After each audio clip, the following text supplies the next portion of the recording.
अभी राजस्थान में, पूरे राजस्थान में शिविर लगे थे, अभी आगे और भी लगेंगे। और जयपुर में तो कम से कम 60-65 मंदिरों में शिविर लगे और मैं भी 2-4 मंदिर में गई थी। इतनी प्रभावना हमारी बेटियों ने इतनी प्रभावना करी कि देखते ही बनता है। और हमारे किशनगढ़ में भी इतना अच्छा शिविर लगा। और महाराज श्री जी, मैंने उन भाइयों, जो पढ़ाने वाले भैया जी थे, उनका जो वात्सल्य भाव देखा, वो देखते ही बनता है। एक दूसरे की इतनी तारीफ। मैंने कहा देखो, वो खड़ा होता है तो उसके लिए बोलता है, वो खड़ा होता है उसके लिए बोलता है। मैंने कहा कितना वात्सल्य भाव महाराज श्री जी ने, ऐसी आपने क्या शिक्षा दी जो इतना सांगानेर इतनी ऊंचाई पर बढ़ रहा है। और हम लोगों को बहुत ही अच्छा लग रहा है। हमारे किशनगढ़ का शिविर बहुत ही सुंदर, अति सुंदर हुआ था पूरे राजस्थान में। नमोस्त महाराज श्री। मेरा सिद्धांत है कि धर्म पराया नहीं है, धर्म अपने खुद का है।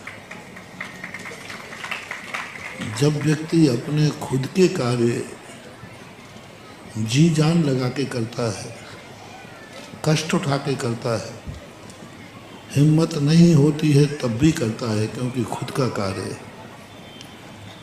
बिजनेस में आप लोगों की कई बार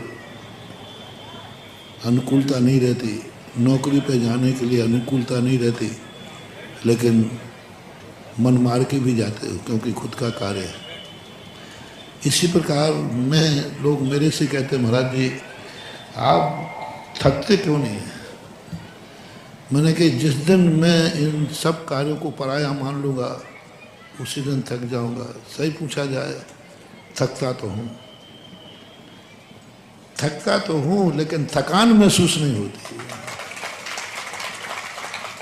शरीर तो थकता है, उसको तो कहाँ तुम रोक सको, लेकिन थकान महसूस नहीं रहती, क्योंकि मैं खुद अपने लिए कर रहा हूँ। सब हमारा खुद का ही है। किसी भी तीर्थ क्षेत्र को, किसी मंदिर को मैं कभी तुम्हारा मानता ही नहीं। मैं तो मानता हूँ तुम तो सेवक हो, हमारे बाप का मंदिर है। मैं तो सदा करूँ हमारे घर का मंदिर हमारे खुद है। यही बच्चों में हमने संस्कार देता हूँ। जब भी उनको मोटिवेशन देता हूँ एक ही बात कहता हूँ, शिविर संस्थान का मान के मत लगाना, शिविर सुधा सागर का मान के मत लगाना, शिविर भगवान का मान के मत लगाना। शिविर जो है, धर्म जो है, हमारे खुद आत्मा का है, ये मान के लगाना। जैसे धन कमाने वाला व्यक्ति दुकान पर मेहनत करता है इसलिए कि इसका लाभ तो मुझे ही मिलना है। आप दुकान पर बैठे हैं, मेहनत कर रहे हैं, एक ग्राहक ने आपको 10 बार कपड़े की दुकान का थान उठवाया, ये खोलो, ये खोलो, ये खोलो, तो कमर तो आपकी भी दुखती है कि नहीं? और 10वीं बार में कह दिया ठीक है साहब अभी मैं विचार करता हूँ, तो गुस्सा कितना आता है इसको। फिर भी कहते हो कोई बात नहीं दादा, फिर से लौट के आना। यानी 10 बार आपकी कमर दुखा दी तो भी आपको दुख नहीं हुआ, क्योंकि आपको मालूम है कि यदि नाराज हो जाएंगे तो घाटा तो। इसी प्रकार मैं सबसे कहता हूँ, आप लोगों से भी कहता हूँ, धर्म को अपना मान के करो।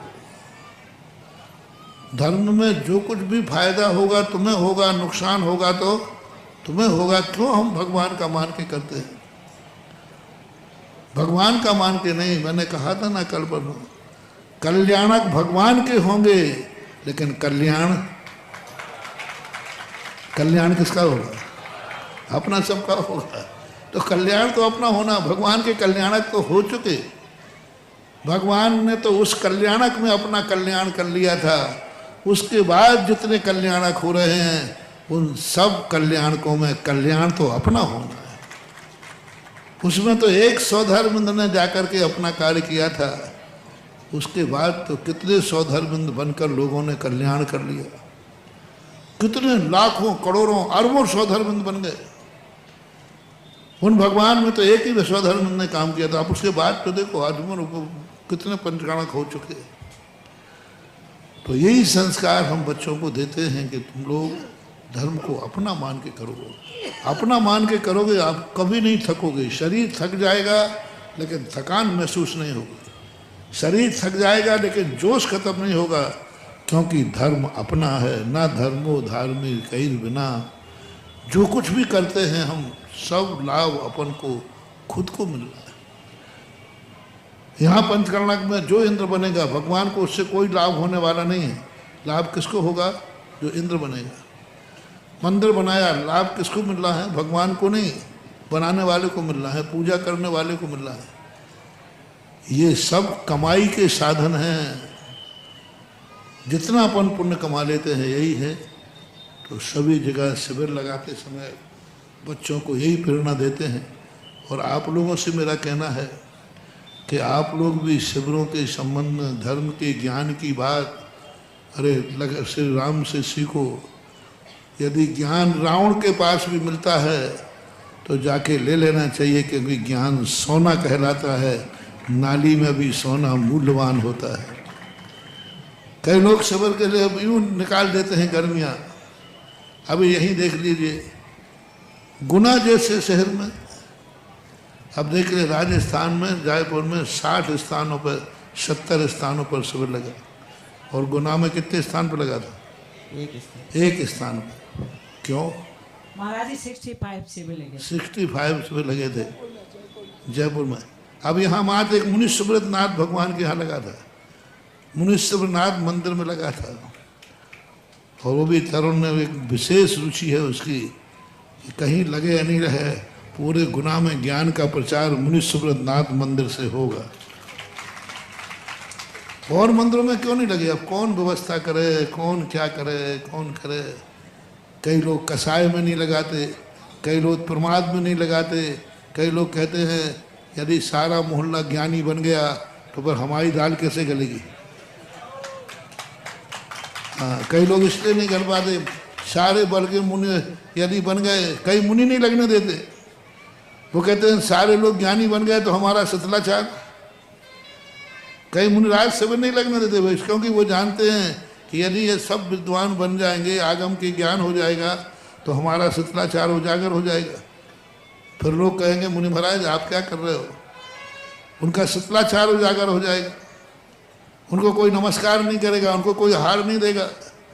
इसलिए वो चाहते हैं कि शिविर नहीं लगे, जिससे समाज मूर्ख बनी रहे। अंधेर नगरी चौपट राजा, टके शेर भाजी और टके शेर खाजा। इस कारण से नहीं लगे। अरे यहाँ तो बुंदेलखंड में, गुना में तो मंदिर मंदिर नहीं, घर घर में शिविर लगना चाहिए थे, लगना चाहिए थे। लेकिन अब है, चल रहा है, जो जहाँ जिसको लाभ ले लेता है, अच्छी बात है। मैं तो यही कहता हूँ कि सभी को ज्ञान जितना मिल सके लो, जितना दे सके